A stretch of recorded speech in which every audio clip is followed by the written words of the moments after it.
Welcome. It is Tuesday night, which means that it is time for the 49ers Throwback Show. I'm Jack Hammer from the Santa Rosa Press Democrat, and with me, like always, on Tuesdays, my co-host for the Throwback Show, So Real Suneil from So Real Sports Talk TV. How you doing, Suneil? Fantastic, man. I think we're about to have a great show. Got a lot to talk about. Always enjoy talking to you. Feel like it's a new setup for you, though, man. You got charts in the back and stuff like that. You've been breaking down film back there. We got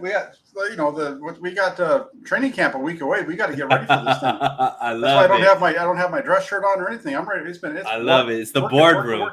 Hey, we're That's getting an in-depth process into what makes Jack Hammer the Hammer at Press Democrat. That's right. And I did a show earlier today, like Brian Kolb says here. He said, "Juice for captain. What's up, faithful? Jack is the man. Great show with Grant." Like he says, I did a show with Grant earlier today on his channel. Just been busy. Looking forward to training camp next. Well, a week from today, the players will report, and a week from tomorrow is the first practice. So we're right around the corner. And then also we have Amin the Dream. What's up, Jack and Suneil? Amin, you're going to love this show. Trust me, because it's all about the greatest quarterback that's ever played in the NFL. We'll get to that a little bit as we go through the show. And then Brian Culp, he's a member of the Toolbox, so he gets both of his comments thrown up. He says the intro is always great. That's right. My co-host on Thursday nights for the Hammer and Nail Show, Jesse Naylor, put that together for me, the music and everything. So I really enjoy it. It's a lot of fun. But let's get this show started. Before we get into the 1989 49ers, let's talk about the 2022 49ers and the report that came out today. And I know everybody's been dying to hear this news. So for those of you that are I'm sure there's a number of you that are going to love this topic. But Jimmy Garoppolo is not going anywhere anytime soon, Suneil. I know. I saw that with Ian Rappaport. He had the report that I guess, is it a second opinion, or is this the same surgeon that did his surgery? I'm not sure, but I guess he's not ready till August now. Yeah. So Dr. Neil Alatraj down in LA, he's the surgeon that did the work on his shoulder. He also did the work on. I know for sure that he did the work on Javon Kinlaw this last year.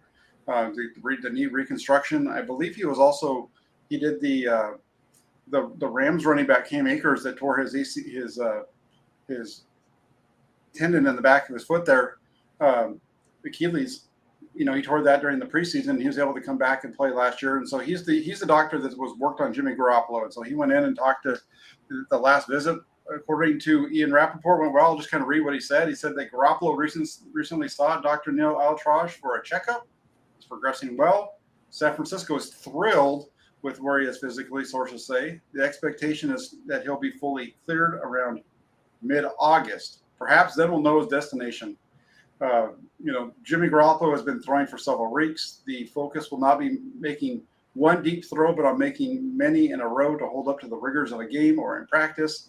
That's what full clearance would mean. The belief is the cuff will get stronger, will end up stronger than before. So this is a little bit of a change up, really, in a lot of ways, I think, because, we knew that Garoppolo was going to start throwing around the end of July or June, beginning of July. Here we are now, 2.5, 3 weeks into July, and we're still a month away from him being able to even clear a physical. Yeah, and remember, whenever we talk about off-season reports, the first question we always have to ask is, who is the source and why is this report coming out?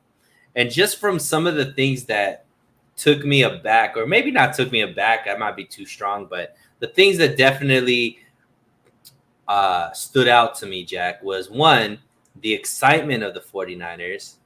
Two, this rotator cuff is actually going to be stronger than before. And three, all of a sudden, Jimmy's just going to be throwing the ball down multiple times past 40 yards. Like that's a part of his game. So to me, this is still coming from the 49ers trying to sell Jimmy Garoppolo to the league. In my eyes, this is further indication that there isn't a market for Jimmy, Jack. And I just believe that they're trying their best to not have to just cut Jimmy Garoppolo, because clearly he's not going to be there ready for the beginning of training camp. To me, the fact that he's not there at the beginning means that this is going to be, even if there was going to be any kind of quarterback controversy, there's none there. You don't have a quarterback that's ready to throw at the beginning of camp. This is Trey Lance's team. I don't think they want to bring Jimmy back and try to figure out a way to keep him happy as a backup quarterback. They're trying desperately not to have to cut him, and they're trying to sell hard. And I believe this is all from the 49ers trying to sell, just because there's no reason for the 49ers to be ecstatic. There's no reason to talk about this rotator cuff going to be stronger than it was before. And nobody believes Jimmy Garoppolo is practicing throwing the ball multiple times past 40 yards when he rarely does that in a game itself. It's just all, to me, a sales pitch, and to me, further indication that sooner than later, Jimmy Garoppolo is going to be cut once he could pass a physical. Yeah, I think here's a couple. The thing for me, and I think I might have mentioned this before on one of my shows. I'm not sure, but I've been thinking about this, and it's like you said, this is definitely coming from one of the camps, either the 49ers or his camp. Either way, they're trying to sell Garoppolo being ready to go, and that everybody's excited about it, and all these types of things. I don't think we're going to see Jimmy Garoppolo pass a physical until right before he's either released or traded. And the reason being is because the 49ers don't want him to show up in camp. They don't want him there to work out. And if he is healthy and he's able to pass a physical and he shows up to training camp, guess what? He has to practice. They can't keep him out of practice. He actually has to participate. So I think this is a way for the 49ers to, by going out to mid-August, it actually gives the 49ers more time to allow this thing to play out and not have to have him show up, which in turn does, guess what? It gives Trey Lance all of the reps during training camp for at least the first half of the month, or, for about a month almost there. So we're still a ways away. It's going to be Trey's team in 2022, and this Garoppolo saga, it's just not going to go anytime soon. Yeah, and I mean, this partnered up with, I thought this was coming from the 49ers. You said you brought up Jimmy's camp as well, and I don't know if you watched that on Colin Cowherd. He also had a thing that definitely was written by Don Yee. I think Grant actually tweeted out the video and said this is a monologue written by Don Yee. It does seem like this is desperation from the Jimmy camp, now that I think about it, based off of what you just said and the Colin Cowherd thing, where somebody's trying to prop up Jimmy. And why would you need to prop up somebody if he was that wanted right now? I think Don Yee is realizing that him and Jimmy probably played this the wrong way, where at the beginning of the offseason, there seemed like to be an endless amount of opportunities for him. Now it's dwindled down to basically zero options, right? Where we're thinking maybe there's a half an option in Seattle, maybe. It looks like Cleveland has decided to go a different way as well. So, yeah, it looks like Jimmy went from a person slated to make $26 million and, be traded to a team where he's going to be vying for a starting position or be the bona fide starter there, to now probably making $0 guaranteed and not knowing what team he's going to be playing for next season. So tough for Jimmy. Clearly he was, thinking at the beginning, I'm sure, that he was doing what's best for him. And unfortunately, the situation has turned to where it looks like a bleak situation for Jimmy G at this point. Yeah, if this was a calculated decision by Garoppolo and his camp to force this type of a situation, it was a big miscalculation on their part, because Garoppolo is going to get $25.5 million this year if he stayed with the 49ers, and if he does, or if he gets traded and everything stayed that way, that's how much he was going to get paid. Right now, if the 49ers release him, he doesn't get that money, and I don't see anybody outside around the NFL that's going to be giving him anywhere close to that kind of money to be their quarterback this season. So I think it's going to hit him in the pocketbook. So it definitely was played, I think, incorrectly on his camp side. If it was a purposeful thing to kind of try to spite the 49ers and not allow them to trade him, that type of thing. Yeah. And even worse, Jack, coming in that late into training camp, even if he does get picked up by another team, the chances of him actually being able to win out a starting position without there actually being an injury to whoever has been taking most of those snaps.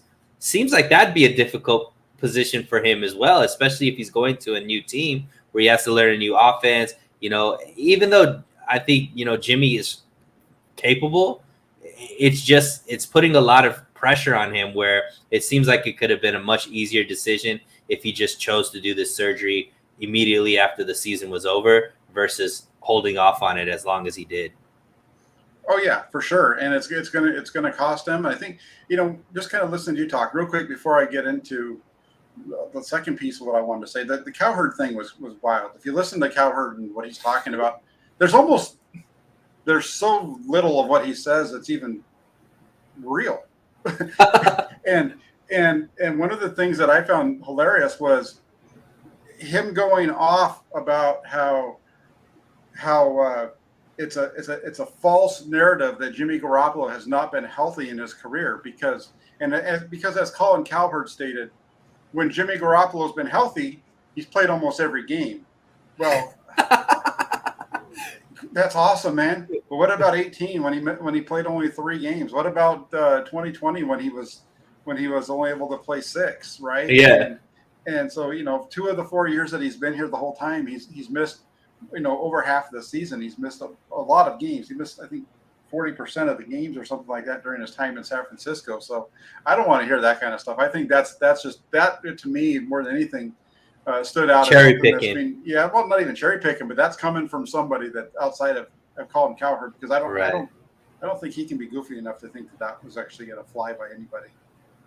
But, yeah, I mean, go ahead. You had a second point, though. Go ahead. No, if you have something to say on Cowherd, go ahead. No, I totally agree. When the first thing that stood out to me is anybody that's trying to make the argument that Jimmy Garoppolo is a durable quarterback, all of a sudden you've lost all credibility because this isn't only in San Francisco, right, Jack? He has had injury issues also in New England, and let's not forget that there's been teammates from New England that have come out this offseason that have been pretty critical of Jimmy Garoppolo and his quote unquote durability as far as his willingness to play injured, which usually is another component of durability. So the fact that Colin Cowherd is making this just to me seems like he's either getting paid financially or he's given promises that he's going to be in the inner circle of somebody as far as getting reports and stuff in the future, because that's wild. That's like, I just don't understand how you can make that argument. It's just like completely blatantly false. So yeah, I agree with you. Yeah, let's look at another piece of this really quick too. We both talked about it. Trey Lance is going to get all of the reps in the first half of the practice. If it's mid-August, that means that Jimmy Garoppolo won't pass a physical until right around after the 49ers have played their first preseason game. So let's just play devil's advocate here a little bit. This could play into the 49ers' hands if, let's just say, the quarterback that they expect to be their starting quarterback struggles throughout the beginning of training camp and early, in that first preseason game. I'm not even acknowledging the comment. Well, I mean, this is the thing, I'm just right? I mean, when you think about it, right? If they know that they need to give Trey Lance the reps. Right. This is the way that he's so going to you get think all this the might? reps. Do you think this might be an actual play by the 49ers to hold him out?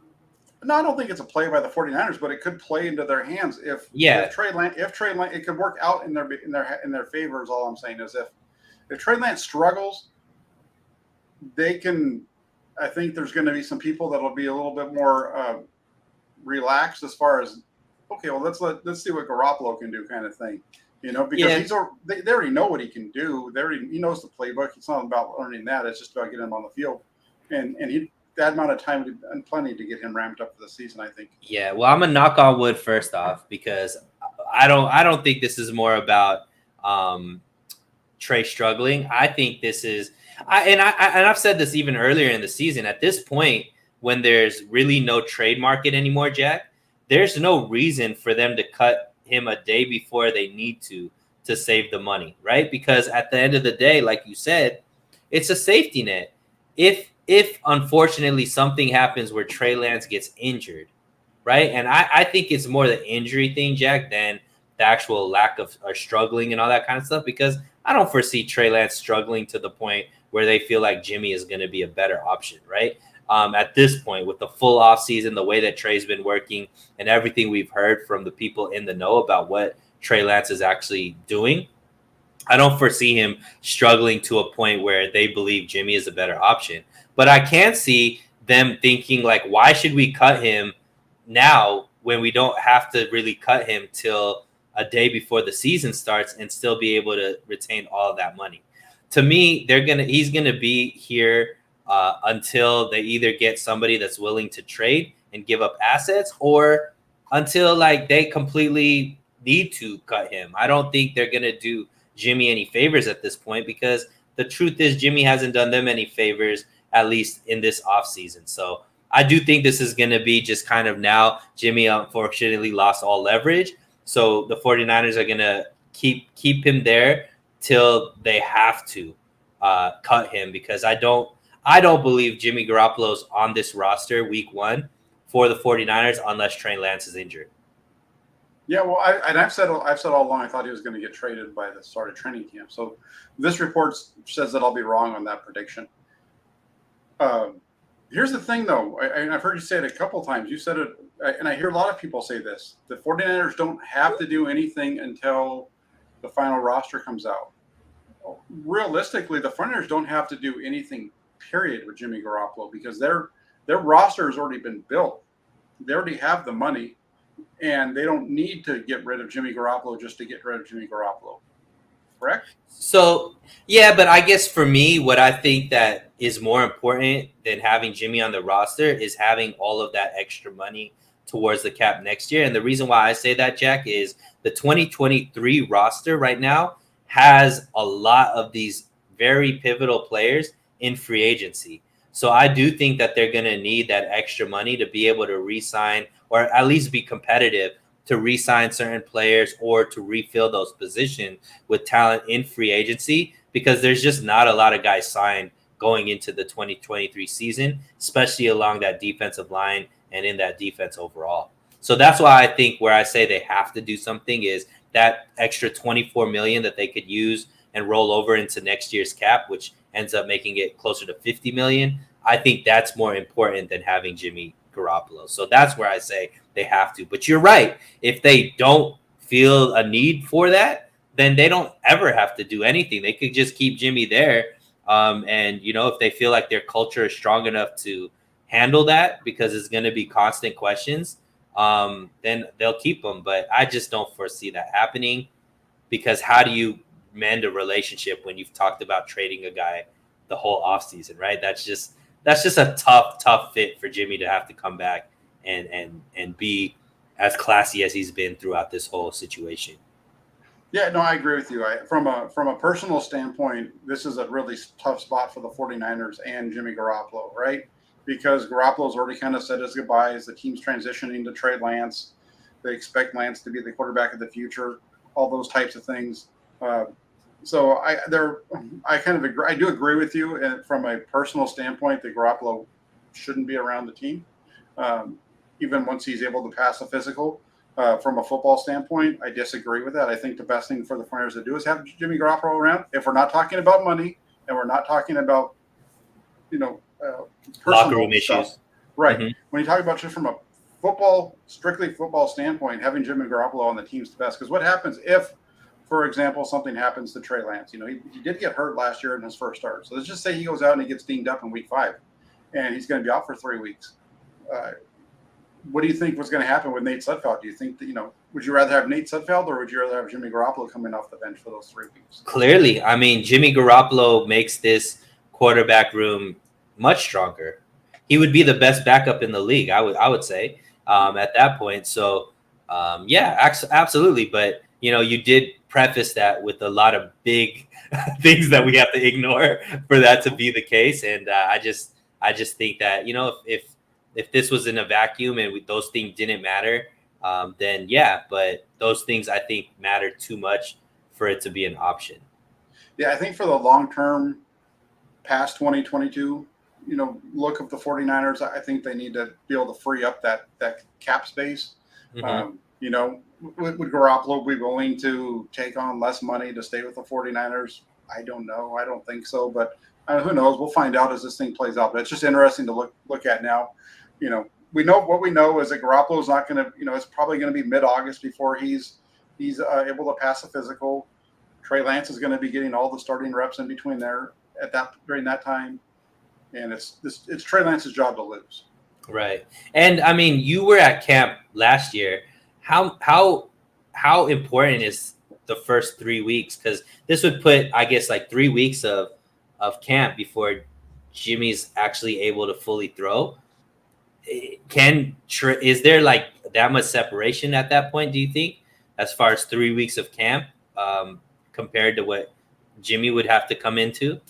I mean, if I remember back last year, those first 3 weeks, that was, Trey Lance up through the first preseason game against the Chiefs was performing really well. Remember John Lynch talking about how he was pushing Jimmy Garoppolo? Trey Lance was. And then on top of that, I think that there was a chance there going into the Chargers preseason practices and that preseason game. There was a chance for Lance to beat out Jimmy Garoppolo. I really think he was doing enough things that I think the 49ers were taking notice, and they were thinking that he was going to really be able to maybe unseat Garoppolo, but he just didn't make the plays at the end during the back half. In that week of practice down in San Diego, he wasn't quite as sharp, and then he wasn't head and shoulders better than Garoppolo in that preseason game. So that's when everything kind of took a step back. So, the only way that I think if Garoppolo comes back and he's making noise is only because Lance has a struggle, and we haven't seen anything. There's been nothing yet with Trey Lance through OTAs and minicamp to suggest that he's going to struggle. Yeah, and also, he's been the leader of this team as far as quarterback in the media as well, which was something that was very different from last season, right? Last season, Jimmy was the guy in front of all the cameras and all that kind of stuff through training camp and even, state of the franchise and all that kind of stuff as far as like the videos and whatnot. That isn't the case now. So I think the torch has been passed. It is just interesting, the timing that both of these things come out about Jimmy on the same day.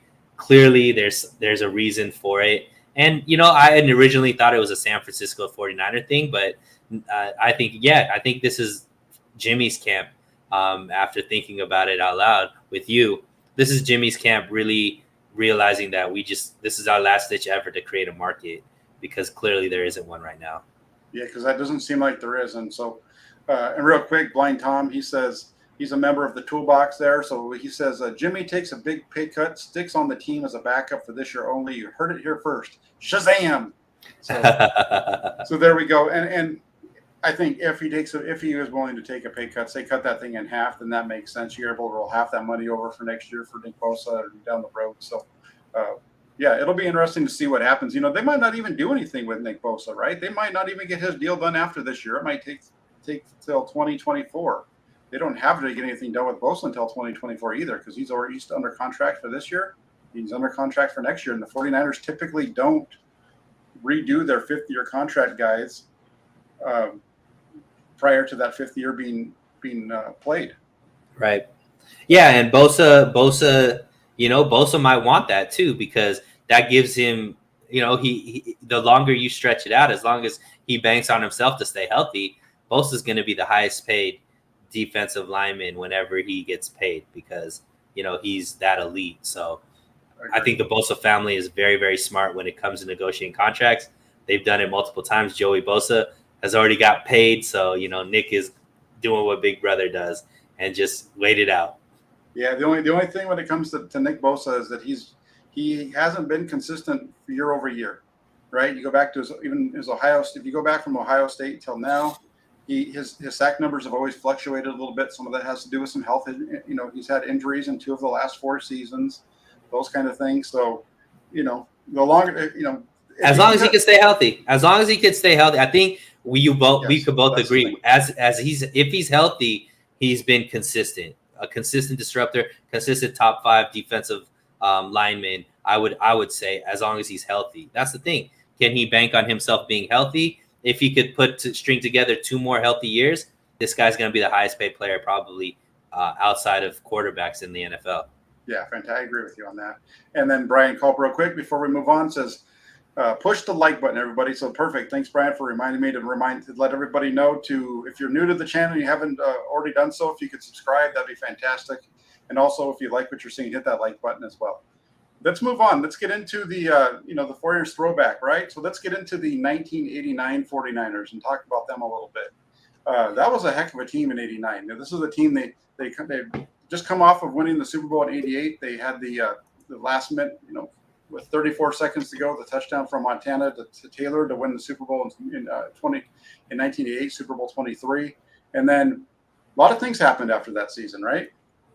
Yeah. So, I mean, that was the biggest thing to me because, I was talking to you off camera that this has been a great learning experience for me getting ready for these shows because, all of these years I was still fairly young as far as understanding the history, what's going on and all that kind of stuff. So in my mind, I'm thinking Bill Walsh has won 4 out of the 5 Super Bowl, been the coach for 4 out of the 5 Super Bowls for the 49ers, but that wasn't the case. So Jack, why don't you let us know what happened after, Bill Walsh wins in the 88 season? What happens that offseason that leads to George Seifert now being the coach for the 49ers? Yeah, he Bill Walsh retired right after the season, not within weeks of the Super Bowl. He retired as the head coach of the 49ers. There was some talk, if I remember, I think he wanted to quit after the 87 season. I don't think he even wanted to come back for 88. But he was talked back into it. He came out and they won the Super Bowl that year. And then he was able to handpick a successor. He suggested that they go out and they hire George Seifert, who had been his defensive coordinator and been with him on the staffs from the time, at least from 81, I know, maybe even earlier. But he'd been around the 49ers for a long time. And he suggested George Seifert be his successor. And that's the direction the 49ers went. So in 89, Walsh was out and George Seifert took over. And so, I mean, let's talk before we move past that. So, a coach like Bill Walsh, who had come in, pretty much revolutionized offense in the NFL at that time. He had won 3 Super Bowls at this time. This is like a guy like Bill Belichick stepping down at that time. He was Bill Belichick before Bill Belichick, right? Winning as many Super Bowls, in a short span of time. Maybe I guess the guy from Pittsburgh probably was a little bit more than that. But can you talk about what the feeling around San Francisco was? Was this a health thing or was this just lost love for the game? Like why would Bill Walsh want to step away from the game when he has the team that he has, he's having the success that he's having? What were the reasons that you remember that him walking away from the game? I think it had a lot to do with stress and the pressure that was being put on him. I think it was dealing with Eddie DeBartolo played a role in that. So was their relationship souring at the time? Well, there was always a back and forth, and there was always a lot of pressure to win. DeBartolo was demanding, and so if you remember, in 86 and 87, this was a team from 85, 86, and 87 that didn't win a playoff game. And so they had won the Super Bowl in 84, and then the next 3 years, they didn't even win a playoff game. 87, they were supposed to go, they had the best record in the league, and then they get knocked out in the first playoff game. They played against the Vikings, and I think it was, DeBartolo was pretty much ready to fire him at that point. There was, and I think there was even a resignation by Walsh, and then Carmen Palsy kind of came in and saved the day and kept them together for one more year. I just think it's just that constant pressure from the outside. And, I never spoke with Bill Walsh, don't know a whole lot about him other than what I've read. And I think he was a guy who was very intelligent, but that stuff I think wore on him quite a bit. And that's amazing to hear, right, Jack? To have such nowadays when you find a quarterback that could win the way that Walsh was winning, you covet that guy. These guys are guys that you make your guy and you keep them there for a very long time. I mean, we're looking at, like these days, like an Andy Reid in Kansas City, or, Belichick in New England, right? You see these guys that have had a lot of success, and they're just going to be there for the long term. Whereas you're telling me this guy has won 2 Super Bowls, a team still relatively competitive outside of maybe that one year where they, totally flipped the script, but relatively competitive, making the playoffs, all that kind of stuff. And this guy's ready to get rid of this coach, right? So that to me seems like a situation where I understand where Bill Walsh is coming from. Like, unless I win a Super Bowl, my job is on the line. That's like a lot of pressure because I'm sure Walsh being who he is, he already has that internal drive to want to win a Super Bowl each year. But I'm sure those conversations with DeBartolo couldn't have been great if one of the greats is feeling like his job isn't even safe, right? Yeah, I think that's one of the things too. When you go back and you look at that time period, it was definitely DeBartolo's drive to win helped the team, but at the same time, there were some times like with the Walsh thing where it kind of there was a lot of conflict there. Walsh was a guy who, one of the reasons it took him so long to get to where he finally show up and be hired by the 49ers even was he was out in Cincinnati with the Bengals. And Paul Brown didn't think that he had what it took to be a head coach. And that's part of the reason why when Paul Brown retired, he didn't give the job to Bill Walsh. And that's one of the reasons why Walsh ended up going to San Diego and then to Stanford before showing up here. He was in line there, but Brown didn't think he had what it took from a mental standpoint of being able to deal with the rigors of the job. Got you. So Seifert becomes the coach, right? So this is a big switch because although there's continuity because he's been on the staff for so long, it's even through all of these championship runs, we're going from now offensive-led head coaching staff to a defensive-led head coaching staff. So what was the sentiment around the team, around the media back then, Jack, as far as Seifert being the pick? Was this a favorable hire, or was this something that people were questioning, Seifert jumping into the role to take over for Walsh? No, I think people were pretty positive with it being Seifert. He'd been with, like I said, he'd been with the team for quite a while, and there was a good staff in place that he was inheriting as well. So from that standpoint, Mike Holmgren had been the quarterback's coach under Walsh. Walsh was calling the plays, but he was still going to be around. He was just going to move from the quarterback coach position up to the offensive coordinator. Yeah, and then Seifert had been the defensive coordinator, and so they took the linebackers coach Bill McPherson and they made him the defensive coordinator. So that kind of sounds a little familiar, right? The linebacker coach becoming the defensive coordinator. We've heard that around San Francisco recently, I think. and then also it's a little bit different because Seifert was more of a defensive guy, more of a CEO type, I think, in some ways, especially when it came to the offense. So the one thing that stood out to me about this team just off the jump was a team that had so many stars. In previous years, Jack, it seemed like the whole team were all pros, right? Whereas, and especially all through the defense, you had so many guys that were all pros. However, on this team, it didn't seem like that was the case, right? You had the notables on the offense that were all pros. I think this was the first year Jerry Rice became an all-pro, but that defense didn't have the pop I guess it had as far as the all-pros on that defense. Was that more of a product of the league maybe catching up to the 49ers defense, or did this defense take a few steps back this year compared to previous years? No, I think this is just another one of those examples of the 49ers defense being criminally underrated during this time period in which they were winning all these Super Bowls. They were a stellar defense in 1989. They remember when we talked last week about the 88 team, I had mentioned how I think they were only ranked like 6th in the NFL, right? In points scored. But over the last basically from like the Redskins, the game against Washington on through the playoffs, and they had been, I think they were number 1 in terms of points scored. They really carried that over. They only gave up 15, just under 16 points a game, 15.8 points per game that season, and it's kind of easy to win when you're only giving up, only have to score 16 points in order to win those games. Especially when you have especially when you have Jerry Rice and Joe Montana on your offense. Absolutely, the defense was outstanding. It just never really received, I think, the type of credit they deserve. Charles Haley, Pierce Holt tied at 10.5 sacks to lead the team. Kevin Fagan, seven sacks. So right there, just really quick, and Charles Haley and Kevin Fagan, those are two of the guys that the 49ers drafted in that 1986 draft that was so good for the 49ers for years to come. 17.5 sacks out of those two guys. And Fagan is a guy who Fagan was kind of like the original Frank Gore in a way. He's a guy who had his knees were all torn up when he was playing at Miami. And the 49ers took a flyer on him kind of in the middle rounds, and he was just a stud for him for a few years. Yeah, and I mean, this team still was dominant, right? 14-2 during the regular season.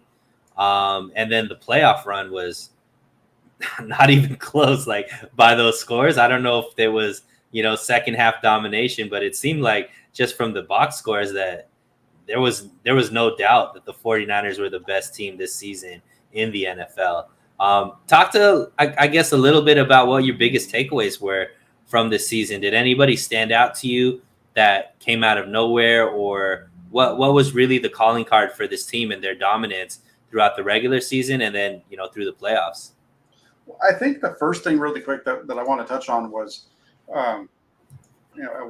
he says it here. He says, Seifert inherited a good team, kind of like Switzer taking over Jimmy Johnson for the Cowgirls at that time. I just kind of want to hit on this one really quick because you and I have talked about this, and I know I've gotten some heat from not putting George Seifert all that high up in my rankings when it comes to the top coaches for the 49ers. I would actually put George Seifert below Kyle Shanahan in some ways, and even maybe Jim Harbaugh. Because this is Seifert inherited a team that had three quarterbacks, that two that would go on to go to the Hall of Fame, and all three of his quarterbacks that were on that team, Joe Montana, Steve Young, and Steve Bono, all ended up, being Pro Bowl quarterbacks at one point in time in the NFL, and two of them were Super Bowl winners. And you just go through that 49ers roster like we talked about. Bill Walsh set that team up in '89 for success, that's for sure. But I do need to give him credit because I think the biggest thing that he did was he stopped what Walsh created in '88. Remember, we talked about this last week. One of the reasons I felt like the 49ers struggled early in that season was because they didn't have leadership at the quarterback position, because the coach made it that way. He basically, we have a quarterback controversy in San Francisco, and that carried out through the beginning of the season. And Seifert, one of the first things that he did was he put a stop to that. Joe Montana's my quarterback, and that's the way they ran, and the team followed along with it. Yeah, and I guess that clearly played a role. And I mean, the back-to-back Super Bowls aren't very common, throughout the NFL, right? It's happened it's happened on occasions, but was this, I guess, maybe like less? This is probably with the second or third time that it happened. I think Pittsburgh had the back-to-back Super Bowls by an organization. I don't know how often that's happened. I think Green Bay has done it. Pittsburgh had done it up until this point. But talk a little bit about where San Francisco was as far as an organization and how they were thought about throughout the league. Because, like I said, we look at dynasties. This team pretty much, this was the end of kind of that 80s run where, they ended up finishing out the decade back-to-back Super Bowls. The '89 team was the one that made them the team of the decade because they were dealing with Washington was a team that was winning a lot of Super Bowls in the '80s. They won it a few times and so on. But getting that win in '89 gave them 4. That set them apart from everybody else. And so '89 is what made the 49ers the team of the decade in the '80s was getting that Super Bowl that year. Yeah, and you talked a little bit about the defense and their prowess, right? Obviously holding teams under 16 points. But the one thing that I saw, especially in the playoffs, was this team could score. This was the first year that Jerry Rice ended up becoming All-Pro.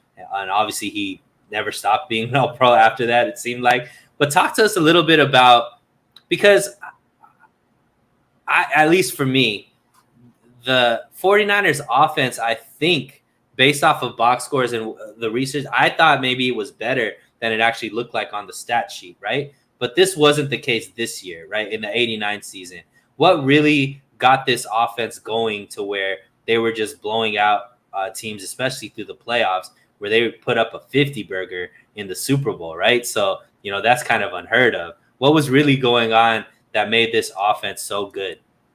I think it was just Joe Montana and Montana knowing that he was the guy, and Mike Holmgren finally able to put his mark on the offense.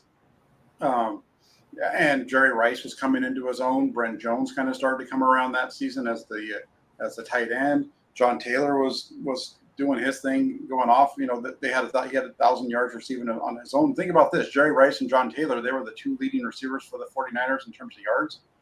They averaged 18.1 and 18 yards per reception that year. So not too bad when your top two wide receivers are both over 1,000 yards and both averaging over 18. Wild, yeah. And both of them made the Pro Bowl for the NFC, which you usually don't see two receivers from the same team making the Pro Bowl or all pros. Right. Now this was like kind of John Taylor's. I know he had some big catches in the 88 season, had the Super Bowl winning catch, but this was his first season as a starter where he was getting a lot of targets and those kind of things. And so we saw it, and there was definitely, if we go through, there were some big moments in this game, in this season from John Taylor and just some other members of the team. Yeah. So I know you really liked the 88 team. That was one of your favorite because of, the nostalgia, I guess, of it. So I'm assuming that you really remembered this year as well. What were some of your fondest memories from this season, the 89 Super Bowl winning 49ers?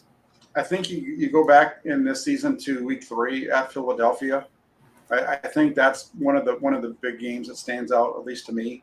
Joe Montana was getting his head kicked in that game. The Philadelphia with they had Reggie White, and that was just a heck of a defense over there for that team. Reggie White, Jerome Brown, Al Harris, they were beating the heck out of them. Montana got sacked, like I said, 8.5 times. The 49ers were down in the game 21-10 going into the fourth quarter. And Montana just went off. He had just an amazing fourth quarter, 3 touchdown passes. It was 28-17 at one point, 21-17 at the start. He had 4 touchdown passes in the fourth quarter, a 70-yarder to Taylor, a little short one to Rathman, and then a couple to one to Jones and one to Rice.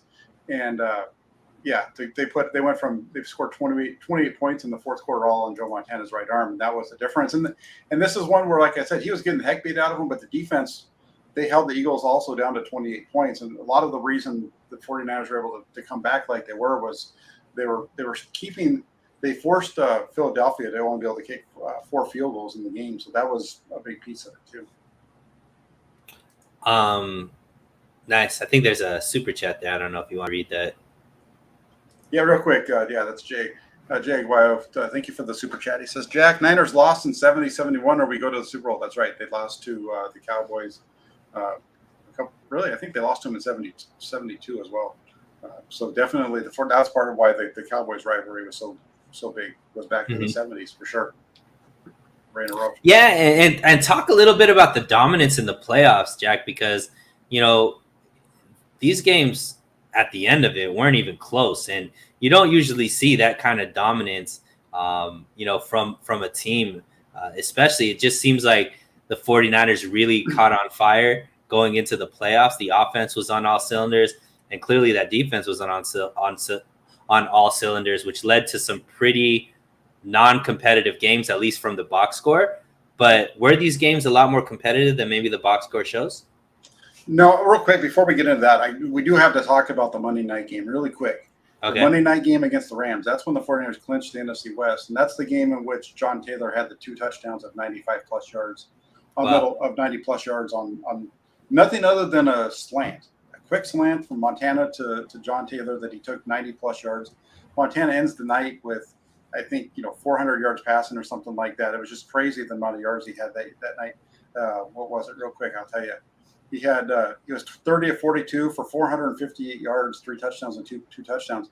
But 185 of those yards came on 2 completions to John Taylor that he threw the ball about 5 yards downfield. Taylor ends up with 286 yards total in the game. So that was a huge one. But to get to your point, you get your question as far as the playoffs. The first game against the Vikings was not close. They blew them out from the get go. Montana hit Rice over the middle on a short little route that Rice took down the sideline for a touchdown early on, and it was a route from the get go. The Rams game, that was a little bit of a different story. The Niners had already lost to the Rams at home earlier that season. They had to have those two big plays from Taylor to beat them down in Los Angeles, and that game didn't start in the Niners' favor. They went out, the Rams scored first, and then the 49ers, I think they might have turned it over. I think there might have been an interception or a fumble, I think it was. And they turned the ball over or whatever. I know they didn't score on their first possession. They give the ball back to the Rams, and there was a play early on that second possession, and Jim Everett tries to hit Flipper Anderson down the right sideline, and it looks like he's wide open. And out of nowhere comes Ronnie Lott from the middle of the field, screaming across the field and knocks the ball out of his hands just as he's about to catch it, knocks the ball away. From that point on, the 49ers drilled them the rest of the way after that. And then talk a little bit about the Super Bowl. The Super Bowl was just a ass kicking. It was of all their Super Bowls, that was the most dominant performance up to that point. The first Super Bowl, they had a 20-0 lead, but it was a little bit closer of a contest. Same with the second one. The game against the Broncos, that wasn't even close. The Broncos really never had a chance in that game. That was 55 points. Montana to Rice and Taylor down the middle of the field for big touchdowns, and they just blew them out. It was 27-0 at halftime.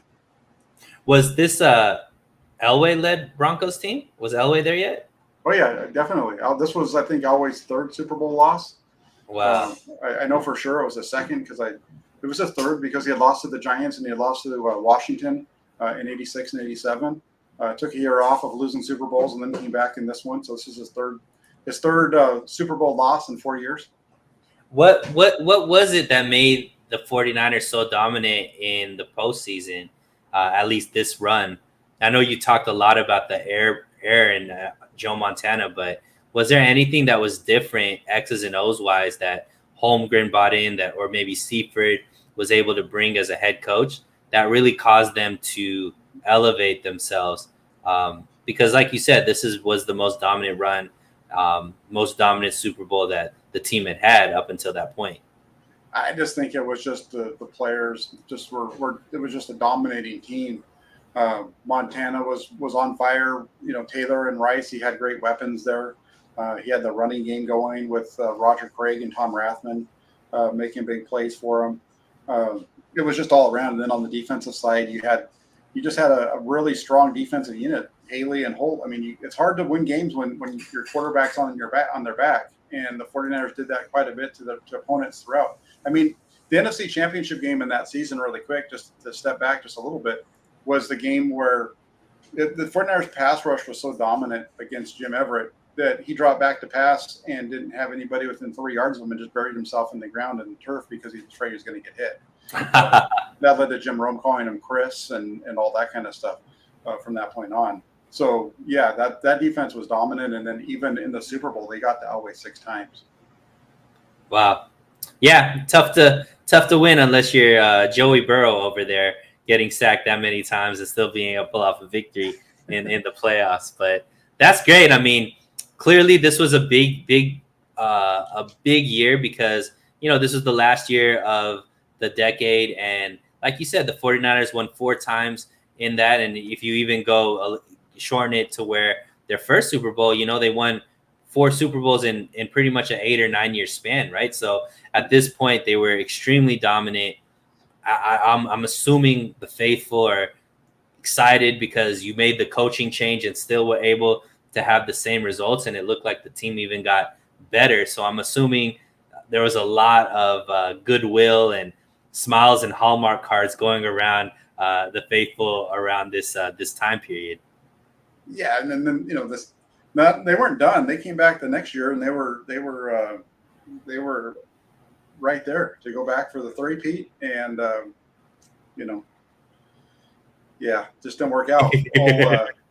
There was a mistake on a play call, and Roger Craig, the guy, came off the edge and was able to get get the ball out of Roger Craig's hands for a fumble at the end of the game when they were about ready to ice it, and 5 field goals from the Giants beat them. Wow. Well, we don't want to leave on that note, Jack. No, but it was positive. No, you're right. You led me down a bad path there. All the excitement. No, but the '89 team. I think if you go back and you look at all the teams that won Super Bowls for the 49ers, I think the 89 team, if they played the '89 team against the '84 team, I know the record was not quite as good, but I think the '89 team probably beats the '84 team. So you feel like this was the most dominant 49er team out of, would you say, the all 5 Super Bowls, or just at least up until this point? I think it was the most dominant of all of them. I think it's better than the '94 team was different, right? Because of the time period. This was pre being able to buy your team in terms of the salary cap stuff. And I think this was a team that was just dominant. It was explosive on offense. I think that's why they were better than the '84 team. And I think they're better defensively than the '94 team, although the '94 team was really good once they picked up Deion Sanders. Yep, and Mike Thompson just asked that question. Does the '89 team beat the '94 team? I'm assuming you think yes. Well, since Joe Montana is the best quarterback ever, I think. I love it. Hey, when in doubt, know that Jack is going Joe Montana over everybody. So you got that right. And that's like Harold up here said. He said here a minute ago. He said the 49ers could have gotten the Super Bowl these past couple of years, but injuries unfortunately played a factor. And beyond that, I think the quarterback played a little bit of a factor in it as well. I mean, injuries have never played a role. Jimmy Garoppolo is one of the most durable quarterbacks in the league. Of all the years that he's been healthy, he's played majority of those games. And so that is how we define durable quarterbacks. When they're healthy, they play. That is what makes a durable quarterback, Jack. Exactly. When there is, you cannot say that Jimmy Garoppolo has been injury prone, because when he has been healthy, he has been on the field. That is the call of the night right there. Thank you. That is a dominant argument, and we're going to leave on that point, because how do you refute that? That you really can't. And like Mike Thompson said, he says here, good call, Jack, Super Joe. That's right. Hopefully Amin, who was in our comment section earlier, recognizes that when it comes to quarterbacks, it's Joe Montana, and then it's everybody else following along. I love it. But anyway, really quick before we head out, what have you got going on, Suneil? Everybody, real quick, Suneil's got his own channel here on YouTube. The details are in the description of the show, so go ahead and hit him up over there. But Suneil, what have you got coming up on your channel? Yeah, I appreciate that. This week I might not be doing too much. Probably more on the weekend than during the week. Just got some things going on, but wasn't gonna miss this show. Love coming on here with you on Tuesdays, and right after I'm going with your partner in crime and Jesse after that. And then, unless something breaks, I'll probably just take it easy this week. But I'm going back on live on Saturday morning with Rohan. I don't know if that's going to be on my channel or his channel, but he's been out in Europe, so he's coming back. So going to be talking shop with him.